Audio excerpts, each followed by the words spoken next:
I took this photo not too long after I took last week's photo. It might have even been the same plant. I'm not sure. This is a blade of, I almost said grass. It's not exactly grass. It's a blade of a plant that's kind of a ground covery type of plant. And I wanted to get essentially the image you see here. I wanted to get a top-down view, which is a perspective I don't normally think of when I think about composing a photo like this.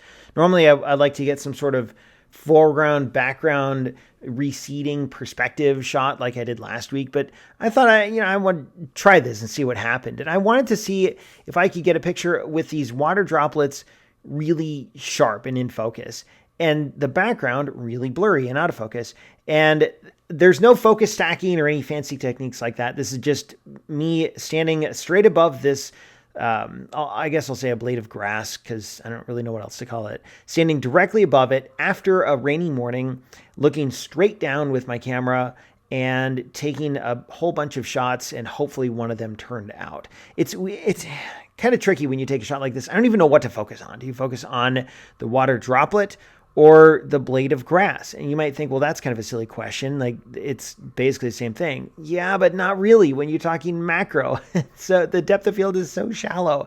I shot this at f4.2, and it's so shallow depth of field that the left-hand side of this blade of grass is out of focus, and the right-hand side is out of focus. And we're talking like millimeters here.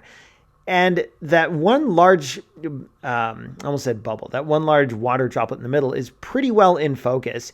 And you can see the grass behind it in focus, as well as the grass, like the lines of the grass inside it in focus too.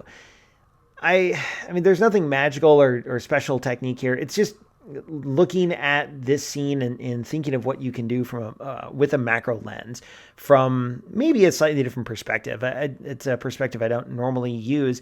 And this idea of a straight down shot so close up like this.